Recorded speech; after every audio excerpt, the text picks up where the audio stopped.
Olá, seja muito bem-vindo a mais um vídeo aqui do canal. VGIR despencando, fundo imobiliário que todo mundo quer saber. Estou recebendo direto essa pergunta, por que que está despencando tanto o VGIR11? Quem tem esse fundo imobiliário na carteira não está conseguindo entender. Hoje eu trouxe um vídeo bem tranquilo da gente falar. O motivo, provavelmente pelas notícias, quem está mais antenado já sabe o motivo do VGIR estar nessa queda vertiginosa num período curto de tempo. Porém, eu trouxe um vídeo como mais um contraponto da gente entender e lembrar. Então, esse vídeo é um pouco de explicação, né, do que está acontecendo de uma maneira geral, mas também é um lembrete, tá? É uma lembrança de que algumas coisas não podem se perder. O que eu quero dizer com isso? Vamos lá. Para iniciar aqui o vídeo, a gente precisa entender um primeiro ponto, por que que o VGIR está caindo. Bom, nós estamos com uma taxa de juros, agora no dia 11 de dezembro, ela foi para 12,25%. Ou seja, e com perspectivas de suba, nós temos casas de análise, inclusive sugerindo aí uma taxa até 13,5%, 14%. Inclusive, nós temos alguns títulos pré-fixados pré-fixados, chegando próximo de 15% de rendimento, oferecendo aos investidores. Então fica muito claro, olha, uma coisa a gente não pode esquecer do chamado ciclo de mercado. Aqui a gente está vendo um retrato oficial do que é um ciclo de mercado. Neste momento, nós estamos no momento do ciclo que, quando a gente tem uma taxa Selic muito alta, naturalmente se torna muito mais atrativo. E nós precisamos entender que, quando nós investimos na bolsa de valores, nós estamos falando de mercado secundário. Essa diferença, ela parece boba aqui, mas ela não é. Quando nós falamos de mercado primário, nós estamos falando da primeira oferta de ações ou distribuição de cotas de um fundo imobiliário. Nessa primeira oferta, a própria empresa, no caso das ações ou o próprio fundo, está distribuindo para novos investidores adquirirem, fazerem parte desse negócio. Quando a gente está falando de um mercado secundário, que é o que nós atuamos como investidores, na maior parte das vezes, nós estamos transferindo entre nós mesmos as cotas de fundos imobiliários e as ações. Então, se eu não estou mais satisfeito com a minha ação, por exemplo, ou com o meu fundo imobiliário, eu vou lá e vendo para ti que está aí na outra ponta querendo comprar, que entende sobre ciclo de mercado. Um dos maiores erros que eu já cometi e hoje eu falo fortemente para ter atenção é a questão de não ficar girando a carteira. Girar a carteira é ficar comprando e vendendo os ativos a todo momento. Isso interfere muito, pois nós não sabemos quanto tempo dura um possível ciclo de mercado. A gente sabe que existe em decorrência de séries históricas, mas porém a gente não sabe a duração. Nós tivemos recentemente, para ficar mais concreto, o exemplo, a pandemia, que foi de 2020 a aproximadamente ali 2022, né? Então, em 2022 durou aproximadamente 2 anos, um período relativamente curto. Mas nós temos ciclos, isso é inegável. Então lá nós tivemos este mesmo cenário, fundos imobiliários sendo, até o pessoal achou que a economia não voltaria mais ao patamar que estava antes da taxa subir e voltou. Então, só que agora, novamente, nós estamos num momento de alta de taxa de juros e o cenário está se repetindo. Então, é comum nós termos a percepção de que estamos perdendo, que nossa carteira está derretendo, porém, isso é um olhar apressado e é um olhar de curto prazo. Nós estamos aqui num gráfico do VGIR, né? Se nós olharmos 30 dias, realmente, parece que é uma queda brutal. Quando nós vamos para 6 meses também, é realmente, mas nós temos que levar em consideração que nós estamos falando aqui, por exemplo, de 2 de dezembro até o dia aqui, dia 12. Então, nós estamos falando de somente 10 dias. O que nós precisamos considerar é o histórico. Se nós olharmos aqui o histórico de 6 meses, é muito diferente. E todas as vezes que nós tivemos uma queda mais vertiginosa, ele já veio se recuperando aqui na sequência, tá? Aqui nós tivemos uma queda em outubro, por exemplo, quase a mesma coisa, um pouco. É claro que ele estava num patamar maior, mas se a gente for puxar essa distância para cá, é semelhante, né? Em duas vezes ali. Porém, ele se recuperou. A gente percebe que o mercado deu uma respirada já mais para frente, ele se recuperou e é assim que a coisa vai acontecendo, tá? Algumas pessoas vão se desfazer e com isso vai caindo o valor ali da cota, a cotação, e isso é um reflexo mais imediato que nós percebemos nos preços, e isso afeta a rentabilidade da nossa carteira. Porém, uma das coisas que eu falei no início do vídeo que a gente não pode esquecer tá caindo, tá caindo. Estou preocupado? Não, porque eu sei dos fundamentos do ativo.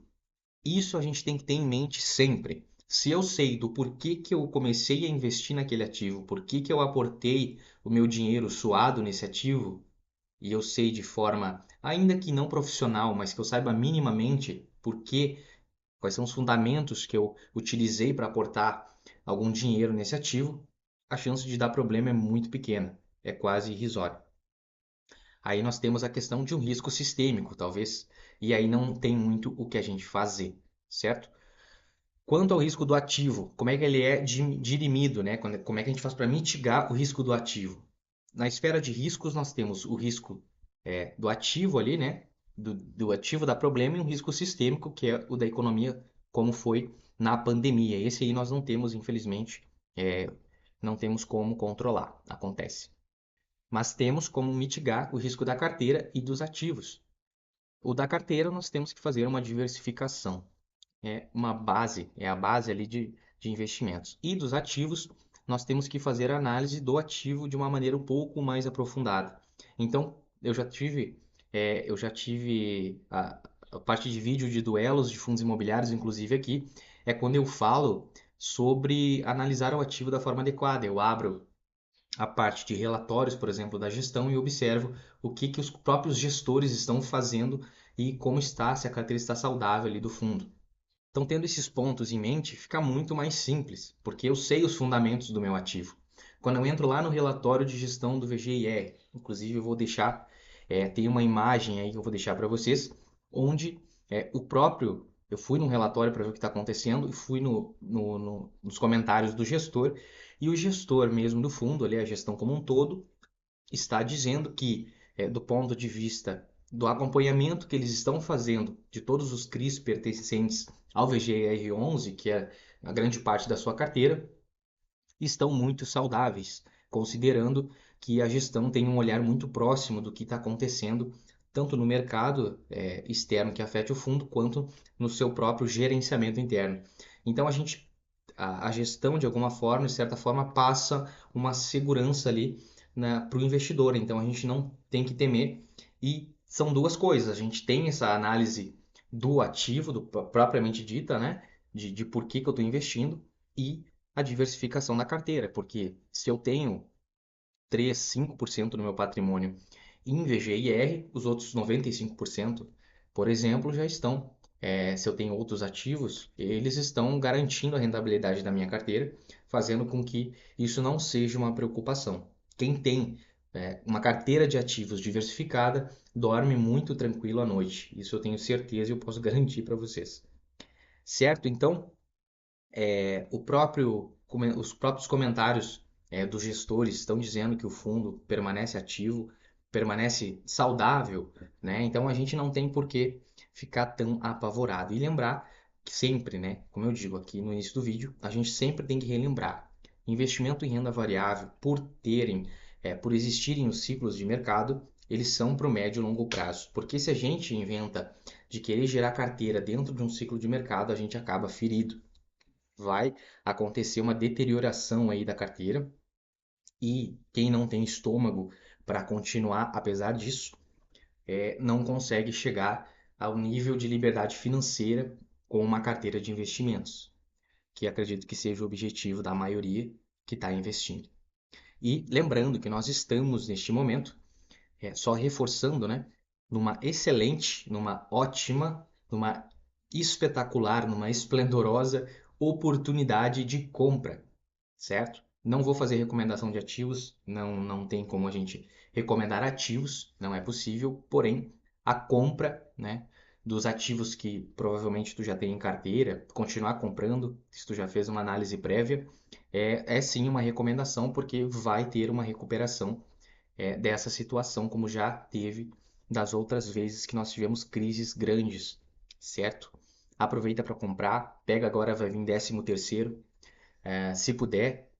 Eu sei que tem outros custos, né? A gente paga IPVA, quem tem carro, pagamos IPTU, pagamos várias coisas ali que ficam mais para o final do ano, mas tirar uma parte um pouco maior aí para investir mais pesado e conseguir uma rentabilidade bacana quando a coisa aí começar a melhorar, começar a decolar, como costuma acontecer.